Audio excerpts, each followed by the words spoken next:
How you going, guys? So although we're not a gear channel anymore, I just thought I'd like to update you guys on what we're using, both software and hardware, and how we use it. Because run and gun filming is very demanding and you need to rely on good gear. There's a few things in here that I haven't seen other people use or do, so hopefully it'll be unique and interesting for you. Yeah, let's go. So I'm putting a phone near my face because it looks like I'm talking on a phone. I got my camera hidden in the bike basket. I have to admit I've been a bit shy about filming this trip because of all the douche tubers that have come over and the streamers that have really given Westerners a bad reputation when it comes to them with cameras. I think the conservative Japanese media has really picked up this stuff and ran with it, and for every 1,000 well-behaved tourists, there could be one or two that kind of ruins it for the rest of us. Yeah, that's been a little bit of a barrier this time. I can definitely notice I'm not as brave as what I was in 2018 and 2019. Yes, COVID has taken a toll, but I do want to talk about things that have made filming easier. The Sony ZV-E1, I sold my A7S III. It was a pretty equal trade. Actually, I think I may have cleared $200 Australian. Although I missed the EVF, which I'll talk about later, I can't say enough good things about this camera. It has everything you ever want in that A7S III sensor, whereas before stabilization just wasn't great. Whereas this is just like the best. Better even than Panasonic, which is a massive leap forward. I think they could be equal, maybe in terms of like turning. Maybe the Panasonic is better, but when it comes to tracking, I think this one is without equal. And yeah, it crops in on the sensor, but is anyone really complaining about the image quality? It's certainly not as bad as running it through Catalyst Browse, which is what I've been doing for the van life series of videos. You can even use this camera as an action camera with a chest rig, and aside for this scenario here, it was actually stuffed in a duck down jacket, which it eventually overheated after 25 minutes. It's perfect. Favorite lens to put on this is like $150 Sony E-mount, an APS-C lens that I've taken the back baffle off. It's a 2.8 16mm, crops into about 20.6 for like walking around, vlogging. I can take these overhead shots like that and still get gimbal-esque footage. So much so, my gimbal broke on the van life trip early in. Now it works fine.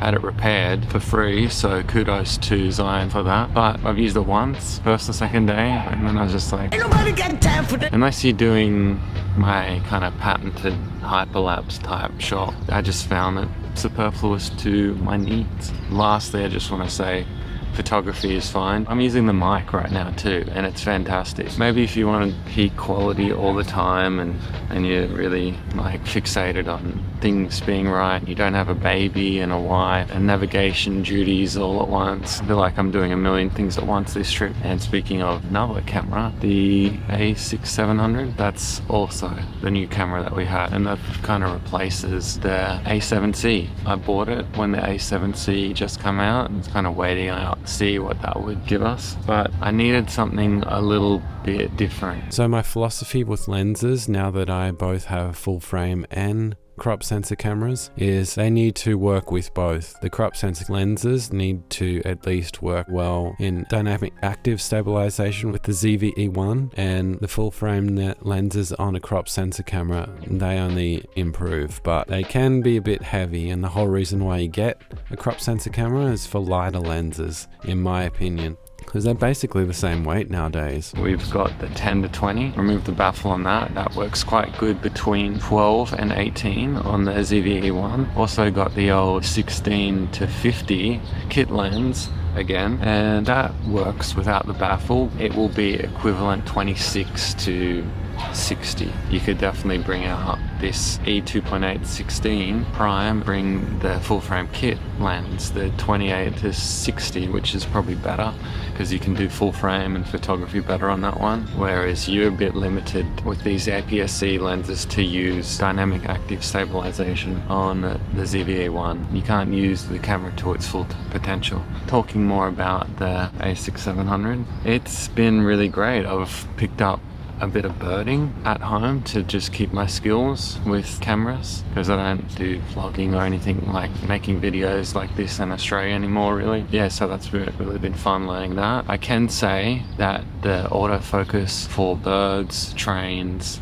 planes, animals on these cameras is a far cry, a drastic difference from the autofocus for humans. Now it has a box around it, but still not focusing. I can tell you need to use manual focus for birding. People talk about how great Sony autofocus is, but the bird eye autofocus, oh, it's just got him now. Now it's lost him. Pretty clear, center of frame, still can't find it. That's the same on the A6700. Especially when birds are in a bit of foliage. I think it's a bit different with photography. I think it is a little bit better there. I mostly do video. The bigger the animal, it is easier to work for birding. Like we're at the zoo and worked pretty good for that. I didn't have to use manual focus too much. It did a little bit with the red pandas. Mostly you're gonna be relying on manual focus. I used a film camera the other day and it's just manual, and the EVF was so murky and I couldn't get focus on it. I had to put it in f16 for me. No thanks. Especially when we got these amazing technologies and you can easily miss stuff here and you don't get second chances. Like we saw 2 trains kind of on tracks going aside. I wouldn't want to be relying on manual focus and that when there's no peaking or whatever. Another thing that's good about the APS-C cameras is that they crop in 1.5. So my 28 to 200 Tamron is now a 40 something to 300. And another cool thing about that camera is for the 120p 4K downsamples the full sensor width down to like a bit of micro four third croppage. You get the 1.5 crop with the APC, then with the 120p you get a 1.6 crop on top of that. Also bought a 70 to 350 APS-C lens. I'm loving these APS-C lenses. Hey, the stabilization on that camera is not as good, but it's almost as good. There's a few more jerks in it and you have to be a lot more kind of careful. What do I think of the iPhone 15 Pro? I bought one and I bought a lease one.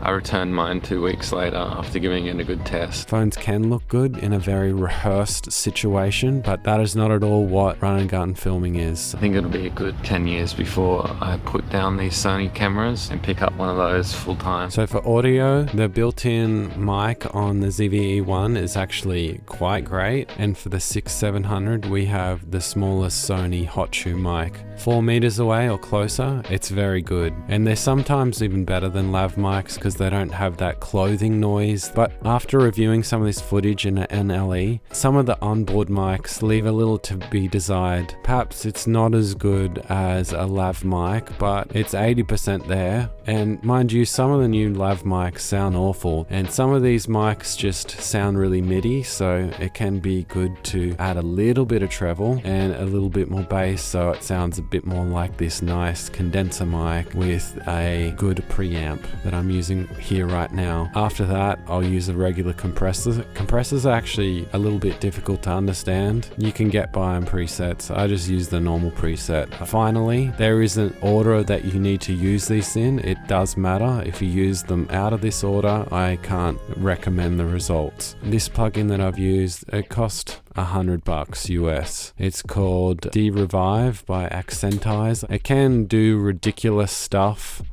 to make you sound like a robot for absolutely terrible recording, if you don't mind sounding like a robot, and it can sound a little bit robotic at times. Let me know in the comments if you'd noticed, but it is important and sound a tiny bit like robots rather than not understanding because there's too much ambient noises, which these onboard mics are going to pick up more. So it takes a bit away the ambient noises. It even, with AI, it even fills in some frequency losses that just aren't there on the recording, so it's fantastic software. There are some other alternates from Isotopes. You can check them out. I do think this one is the best. It's got a more expensive one that was 500 Australian dollars, and I found if you just turn down the output to lower than 50%, anything more than 50% is way too much, to maybe even 20, 30, max 40, it can sound really great and restore some of those unideal audio recordings. And that's about it.